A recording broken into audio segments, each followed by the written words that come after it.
Sabay-sabay po nating sabihin itong ating Amen.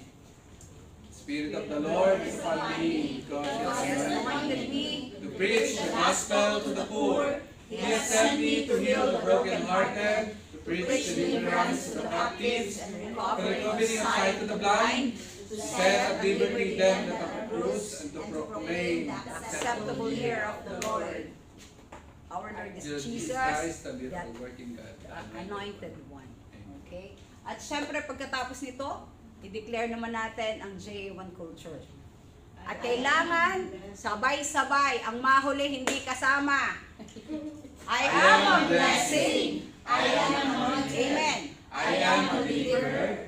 I am a good follower. I don't destroy, I build. I am not seasonal. I appreciate everyone and everything. I am part of something big. I am in partnership with Christ. And I am not extreme. Amen. Okay, ang ating pong napakagandang topic ng araw na ito. Ayan. Humility, the key to the best life we hope for. Napapaisip na bakit yun? Sige, atin po munang ipanalangin. Amen.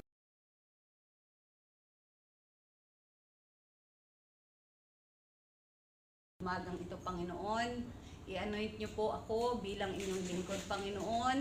Ang inyong nais na mensahe na maiparating sa bawat isa, higit po ay sa akin, na ang bawat isa sa amin ay matuto ngayong umaga at ito po ay dalhin namin sa aming pang-araw-araw na buhay. Kayo po ang manguna sa lahat ng aming mapag-uusapan ngayong araw na ito, Lord. Kayo ang makita at ang lahat po ng ito is to glorify you, Lord. In Jesus' mighty name, Amen. Amen. Okay. Sige po. Sino dito ang gusto ang buhay niya ay masaya? Amen! Amen! Amen. Masagana. Amen! Lahat ng nasa pamilya mo malusog. Amen. Mga gaganto. Lahat ay payapa. Amen. Amen. Ngayon, sino ang gusto ang buhay ay magulo? Walang aamin. Ano? Sino ang gusto yung paglabas mo ng bahay ay mungot ka na agad at hindi mo gusto ang makikita mo sa labas? Walang ganun. Ano po? So, anong kailangan natin? Bakit kaya ito ang aking piniling topic? Naalala ko dun sa nilagay ni Pastor sa GC natin, yung mga topic for the whole year. Ano dapat nang i-discuss, ang series, ganyan. And kasama ngayong January, itong holiness. Sa palagay ko, kahit sino, hindi makakarating dun sa holiness, hindi makatatanggap ng holiness kung walang humility sa buhay. Kung hindi tayo humble. Bakit? Hindi mo gusto magpaturo. Hindi mo gusto tumanggap. Ayaw mo mapagsabihan. Hindi tatama sa iyo ang iba. Ang katwiran mo yung iba sa kanya. Ay hindi, magkaiba tayo. So kahit anong pilit ng Lord, kung wala sa atin ang pagtanggap, ang paghakbang, napakahirap. Ano po? So I think, pwede rin natin itong itunet doon. Sige po, next slide tayo. Wow. Bigatin yung taga-slide ko. Okay, sabi po sa Bible, ito, ganito. Although tinignan ko rin talaga siya sa dictionary kasi gusto kong makita yung yung mismong meaning niya. Yun naman is the same. Pero dito lang talaga sinasabi na dapat nare-recognize yung dependence on God. Yun ang kaibahan nila. And yung putting others' interest first, rooted in acknowledging one's need for grace and submission to God's will. Hindi pwedeng humble ako kasi kailangan ko to. Hindi naman tayo mga politiko di ba? Madalas ganon. Kailangan ko kasi magpakumbaba at ako'y pupunta dun sa barangay na yun. Kailangan makita ng mga tao na ako'y abot nila. Is it humility? Yes, but it's false. It's false humility. Hindi yun tama. Na, kumbaga, ginagawa mo parang for the show. Unlike, kung sa Bible mo nga i-base o sa salita ng Diyos natin, ito talaga yung makikita mo. At ganito ang pagiging humble. Okay. Sino dito ang nakakaalam ng story ni Hosea and Gomer? Halos lahat tayo narinig na to. Why? Because that story is one of the most scandalous love story in the Bible.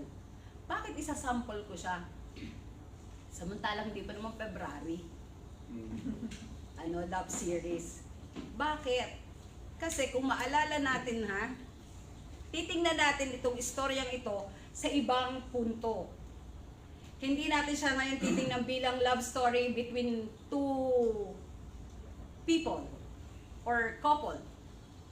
Kundi, ang titingnan natin doon ay papaanong ang isang propeta ay nagkaroon ng asawa na adulterous. Or in our present time, pasensya po sa term, prostitute. Di ba yun ang nangyari doon? Si Hosea, propeta, nakapag-asawa si Gomer, at bakit niya naging asawa? Sumunod siya sa Lord. Sabi ng Panginoon, yun ang iyong maging asawa. Ngayon, sino dito ang magulang na magsasabi, oh, Joan, pinag-aral ng nanay, ng magulang. Joan, paglabas mo diyan yung, kung sino mang makita mo diyan sa labas, pakasalan mo na, inay. Kaya mo? Hindi. Sa tunay na buhay, hindi. Pero bakit? O kaya, ikaw naman, ikaw mismo, Joan, sinabi ng nanay mo sa'yo, susunod ka kaya? Hindi. Hindi ko sinasabing dahil hindi ka humble. Pero, ang gusto kong makita natin dito, dahil ang nag-utos ay ang Lord, kay Hosea, buong puso, buong pagpapakumbaba niyang tinanggap ang utos ng Panginoon at tanging yung ganong klase ng puso lang at alam ng Lord na si Hosea yun, alam niya yun, kaya doon niya yun ibinigay. Alam niyang gagawin, alam niyang hindi ito tatalima. Jonas nga, di ba? Tumakas pa para lang hindi sumunod sa utos ni Lord Pero ang Lord, alam niya, ito pag inutos ko ito dito kay Hosea, susunod siya sa akin. Alam niya yun. So, kung walang ganong klase ng puso ang tao, hindi ka susunod. Pero dahil nandun ang pananampalataya ni Hosea sa nag-utos sa kanya dahil kilala niya ang Diyos, sumunod siya ng walang alinlangan. Although, alam pa rin ni Jesus Christ, alam ng Lord na mangyayari pa rin, babalik yan sa dati niyang buhay. Kahit nagkaanak na yan, kahit yan ay minahal ni Hosea, itong si Gomer, babalik pa rin yan sa dati. Pero anong inutos ng Lord? Hindi, bawiin mo ang asawa mo, iuwi mo uli sa bahay. Sino kayang walang mababang puso ang gagawa noon? Baka yun ay, magdodok sa, yun ay, isiko mo na lang. Bakit kita uuwi? At hindi yung basta binawi Binili niya pa yung pabalik. Ginastusan pa. Ay baka kung sa iba-ibang, ako na nga ang ginanyan mo babawiin pa kita. Diyan ka na kung saan ka. Di ba? Kung walang kababaan ng loob. Pero naandun ang pagsunod sa Panginoon. Isa pa. At saka kung bakit po ito ang mga ikinikwento ngayon. Isa pang kwento na galing din sa Bible. Laging mag-asawa si David at ang kanyang unang asawang si Michael. Yung masyadong praise si dun sa Ark of the Covenant, kung maalala natin yung story na yun, na halos sinubad na ni David ang kanyang damit hari, ang kanyang korona inalis. At siya'y sumayaw sa harap ng Panginoon, nagpaikot-ikot, kumanta ng buong puso, todo. At nang masilip ng asawa, ano ba yung maingay na yun? Anong sabi? Ano ba naman? Ito ba ang hari ng Israel? Ba't ganyan ang kilos? So, ang nakita niya ay na parang nasisiraan na ang kanyang asawa sa kanyang mga pinagagawa. Sa halip na makita niya na yun ay pagpupuri sa Diyos. So, anong nawala kay Michael? Kay Michael? Yung pagpapakumbaba. Na parang ang tinignan niya, hari ka Habang ito namang si David, ang tinitingnan niya, hari ako. Pero ang sinasamba ko, hari ng mga hari. So, Marapat lamang itong aking ginagawa. Ako'y magpakumbaba, ako'y magpuri, ako'y magpalugod sa Panginoon. At yun ang nangyari. Ano nangyari kay Michael? Hanggang sa siya'y tumanda, unang asawa, hindi nagkaroon ng anak. Okay po, next slide lang po ako. Kasi, ito pong mga ginamit ko ditong verses, actually I think I had 4. Pero halos ang laman puro ito. Ibig sabihin, napakarami pa po niyan. Sa Bible, ito ang hinihingi sa atin. Lagi. Basta sa madaling salita, humble yourselves before the Lord and He will lift you up. Kahit po yung next slide, ibang verse, pero yun pa rin ang sinasabi. And whosoever shall exalt himself shall be abased, and he that shall humble himself shall be exalted. Lahat ng nagpapakataas, Lord, ang magbababa sa'yo. Pero kung ikay magpapaka-humble, ikaw ay iaangat ng Lord.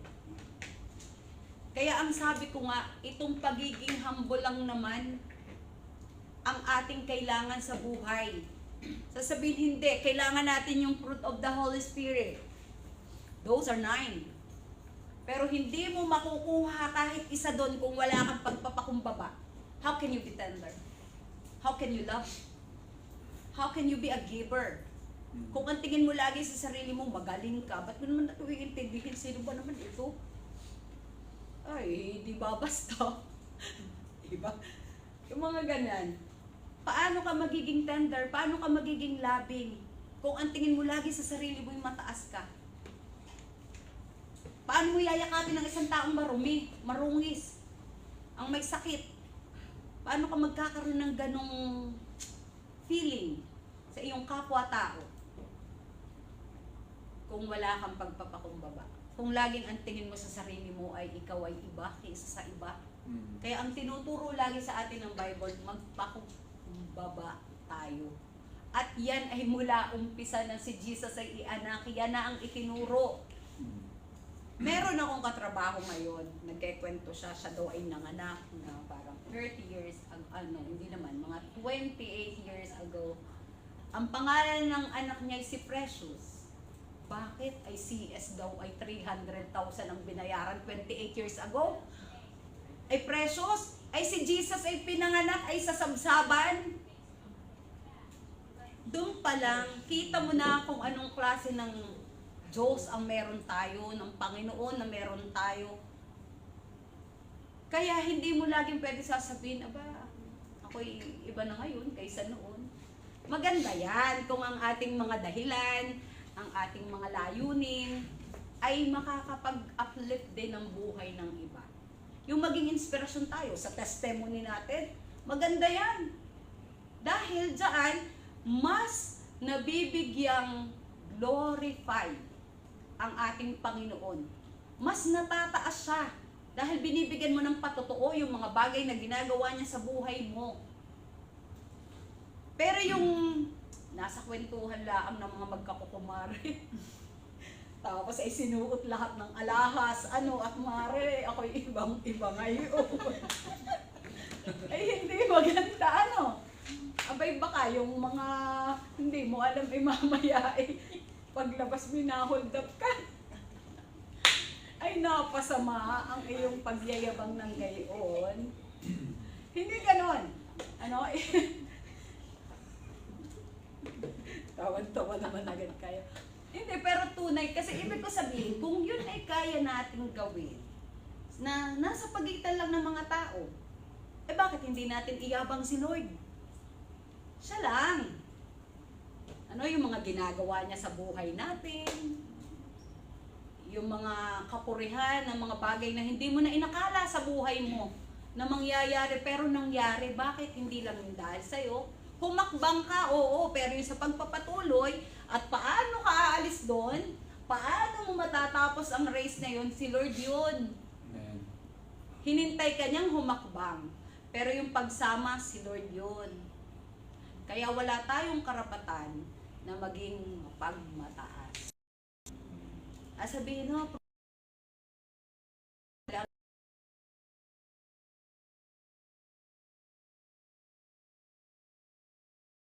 sa kanyang kaluwalhatian, wala kahit isa. Siya lang talaga. Ngayon, paano nga ibibigay sa'yo kung ayaw mo nga tumanggap? Isinisiksik na ng Panginoon, no? Tumatanggi ka. Sa tingin mo, hindi pa panahon. Hindi ngayon. Kailan? Paano kung bukas mawala tayo? Hindi na natin narating yung kasunod na araw. Paano? Kailan? Dapat kung tayo ay maraming hinahangad sa buhay, dapat yung ating sense of urgency na mas maging malalim sa Panginoon, sumunod sa Kanya, na andun. Dahil dun sa paglalim mo sa Panginoon, doon lalong ma-uplift ang buhay mo. Dahil habang nalalim ka sa Panginoon, nalalim ang pagpapakumbaba mo eh. Sa Panginoon, sa kapwa mo, natututo kang magbigay, natetest lagi yung patience mo, habang lumalalim ka sa Kanya. Pero kaya kung hindi mo yung tatanggapin, napakalayo mo dun sa buhay na pinapangarap mo maging masaya, totoong masaya, mapayapa ang buhay. Diba? Wala sa atin sino man gagawa yung ginawa ni Hosea.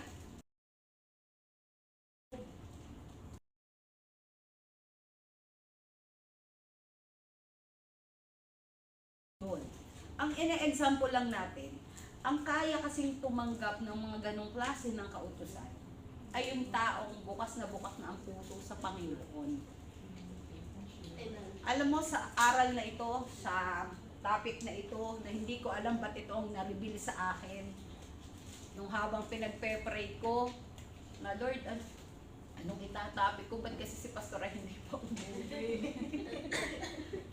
At na-cancel ang work namin nung Thursday. Ay talagang kahit andyan si Kuya Sharwin, talagang halos kalahating araw akong nakaupo, nagsusulat, nagbabasa. At habang kachat pa kita nun, Ayla, ito ang inireveal ng Panginoon. Siguro kasi gusto niya rin akong turuan. Hindi lang kayo, lahat tayo na narito. Kasi sinasabi ng Lord, kung hindi yan mapapalagay sa puso nyo, napakahirap maging maunlad ng totoo. Yung araw-araw may kapayapaan ka sa buhay mo. Na ang kapayapaan yan talaga yung sa puso, sa isip. Di kayang bilhin ng pera Kahit maging milyonaryo ka, tingnan mo ngayon yung mga milyonaryo, nagtatago. Puro wanted. Kinaya ba? Kinaya ba ng pera? Hindi.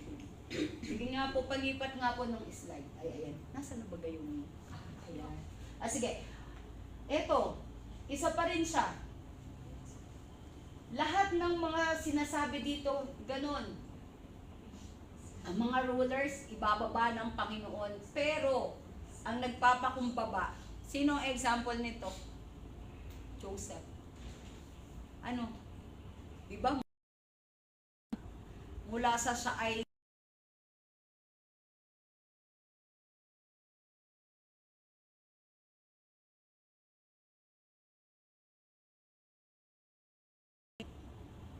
Hoy, Bible story nyo.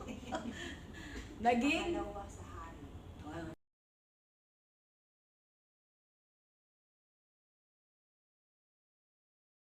pinaranas ka ng hirap, pero lahat yun nagamit niya. Tututong mag-alaga ka ng isang bansa, ng mga taong pinamumuno.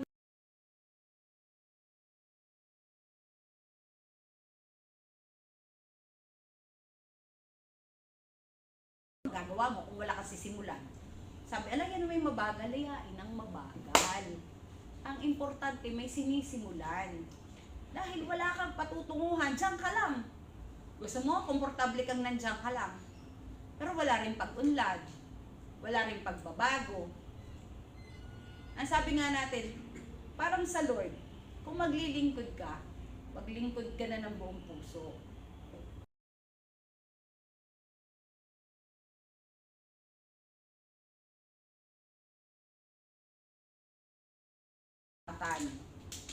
nasaan ka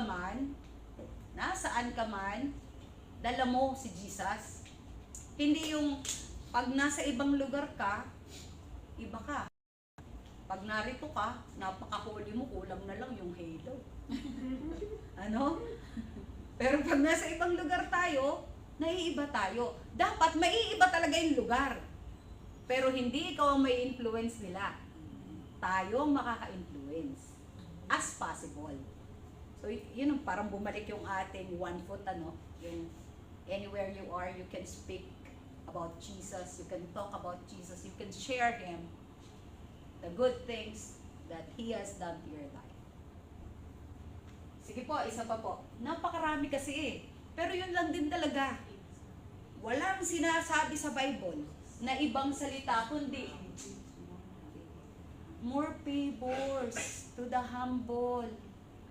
So, sino ngayon ang gugustuhin mo bang maging mayabang ka? Samantalang ang pabor ng Diyos ay nasa mga totoong nagpapakumbaba. Huwag tayong maging parang mga politiko naman. Sasabihin, ay, arilaang ako at ang mga pupuntahan naman doon ay, minaliit mo pa yung pupuntahan eh. Dalaang, at total naman ang pupuntahan ko ay baryo, ay hindi naman naiintindihan ng mga goods eh. Minaliit mo pa yung mga tao, Yun yung mga sinasabi natin na false humility. Pero yung talagang naandun yung puso mo, kasama ay umaangat ang buhay. Kasi mas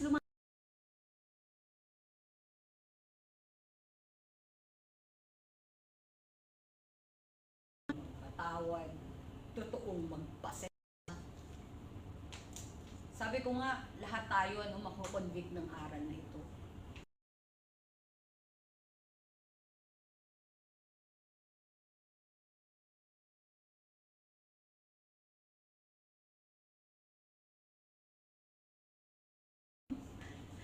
Abay, nasusura ka din naman, Pero, yun na nga, tapos all of a sudden, parang hindi dapat pala nga gayon.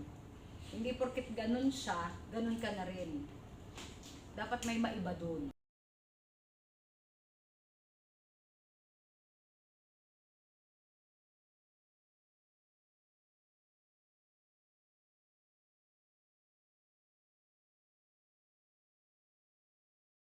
Ito lang naman ang sinasabi.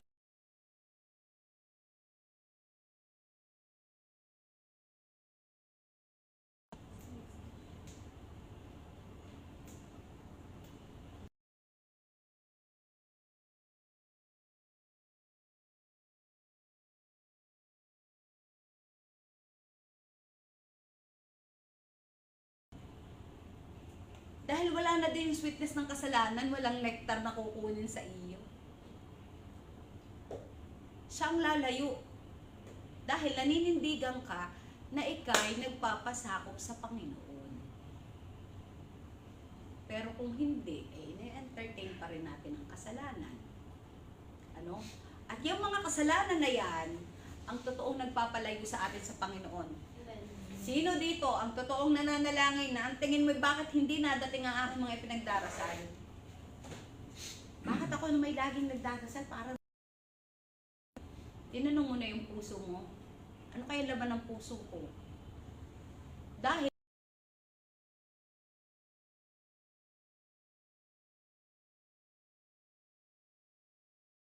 kasamang-kasama yan. Kaya nga tayo pag nagpe-pray, Lord, linisin mo ang puso ko. Yung mga kasalanan.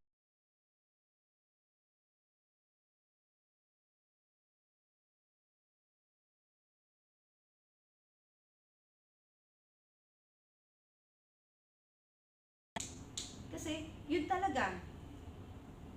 Ang sabi nga sa kasunod na, ay hindi pa, ilampas mo Ayla dun sa, hindi maikli ang kamay ng Lord. Yan. Nasa final talk. Ganon ang mangyayari sa atin. Na feeling mo okay lang. Biniro ko lang naman siya. Di ko napikon siya. Ang corny naman niya. Kasalanan.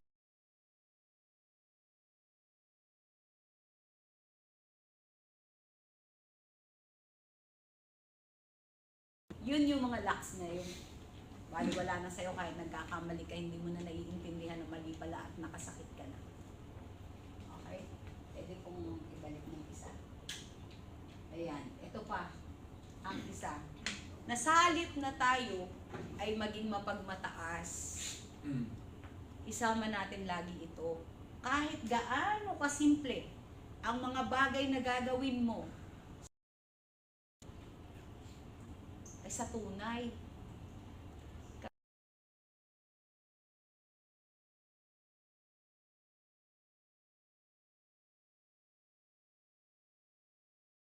Desisyon, nagtanong pa eh. Pero totoo, Lord, anong pwede kong isuot? Ari po ba? Ari po ba? Acknowledge Him. Kasi pwedeng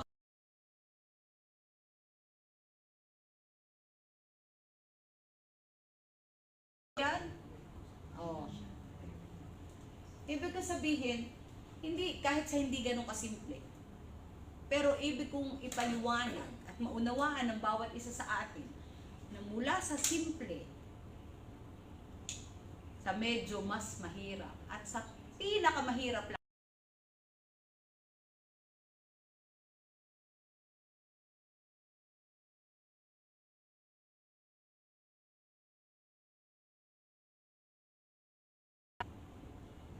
natawag ka nga ng kaibigan, eh, hindi mo alam may mas problemado pa yan sa'yo. Ba't di mo tawagin si Lord? Dahil yun,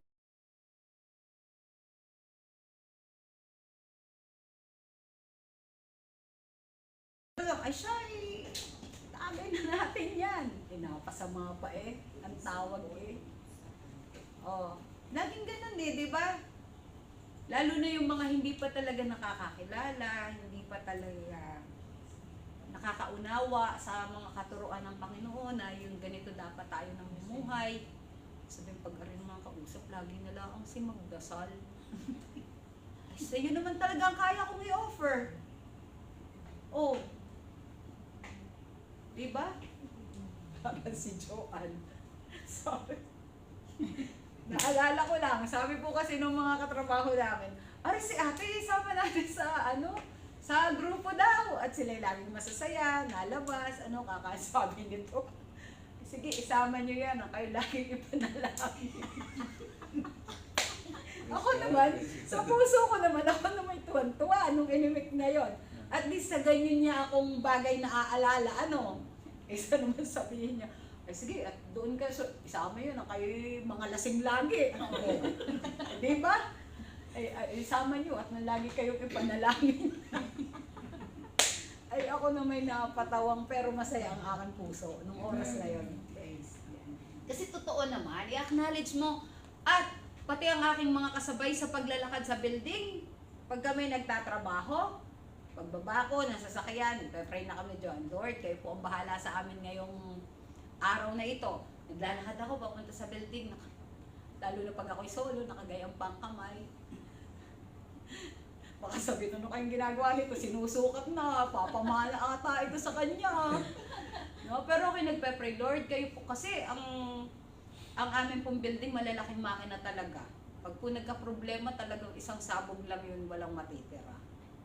Kaya Lord, itong araw na ito, ay naku po, yan ang sinasabi. Sorry.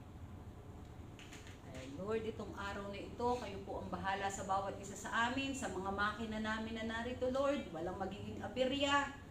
Ang lahat ng mga taong narito, Lord, pagpapalain mo, makakakilala sa'yo, magkakaroon ng magandang samahan. Totoo po yun, araw-araw. Kaya yung mga nakakasabay ko sa payong, nakiki-amen na sila. Oh, sabay kayo sa akin kasi mainit maglakad, di ba? Nagpe-pray kami. Amen. Amen. Which is maganda yun. No? Wala naman talagang masama na itaas natin si Lord.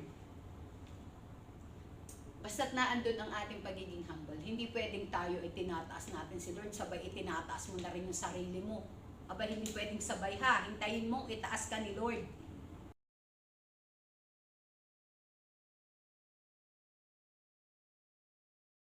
Sariling bangko, kasama ang lamesa. Ay sobra. Napadami. Ano? Kaya i-acknowledge natin ang Panginoon, ano man ang ating mga ginagawa. buhay, ano man ang ating suliranin.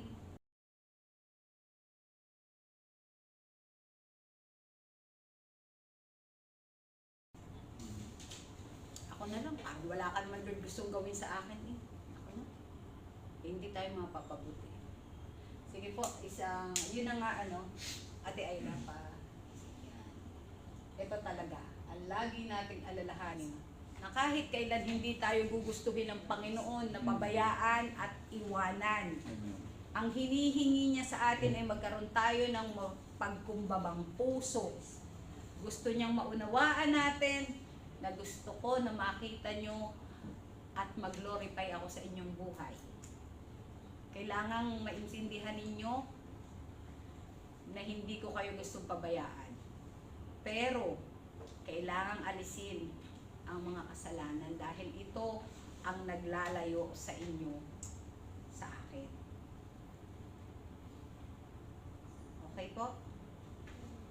May naintindihan po tayo ngayong araw. Amen. Maraming salamat. At sana po itong araw na to, itong ating pong mga napag-aralan, hindi lang dito, hindi lang tayo natuwa, hindi lang tayo natawa, pero sa bawat araw, sa bawat panahon na tayo hahakbang, lagi natin itong dalhin sa ating puso. Ang maging mapagkumbaba. Kung ikaw ay mas binibiyayaan ng Panginoon, maraming salamat. Pero hindi mo ito kailangang ipamukha dun sa mga taong naghihintay pa ng biyaya nila. Dahil ang sabi nga natin at alam natin, sigurado tayo dito, na ang biyaya mo, maaring nauna, pero hindi ibig sabihin na wala na ang iba. Darating, may panahon, may time frame ang Panginoon sa bawat isa sa atin. Kaya, diba? Kahit naman tayo, masasabi natin, ang buhay naman natin noon hindi ganito. Pero lalo na nung tayo nakakilala sa Panginoon, mas madaling dumarating ang mga pagpapala. Kaya ganun dapat ang pag-acknowledge. Mag-glorify ang Panginoon at hindi ang ating mga sarili. Marami pong salamat at magandang umaga po sa ating lahat.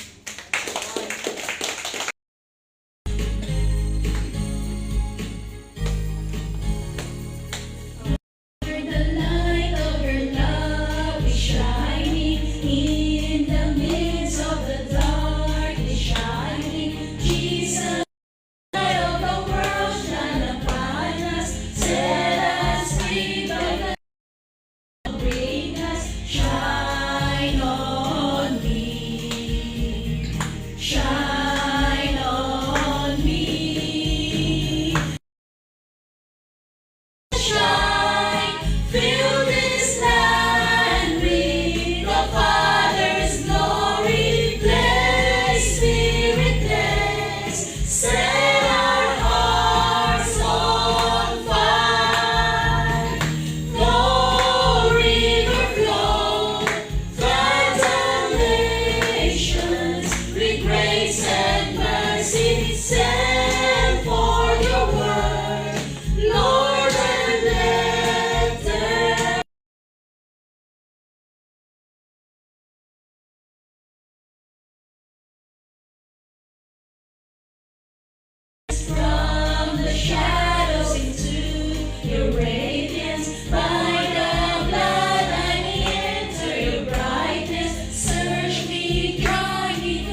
set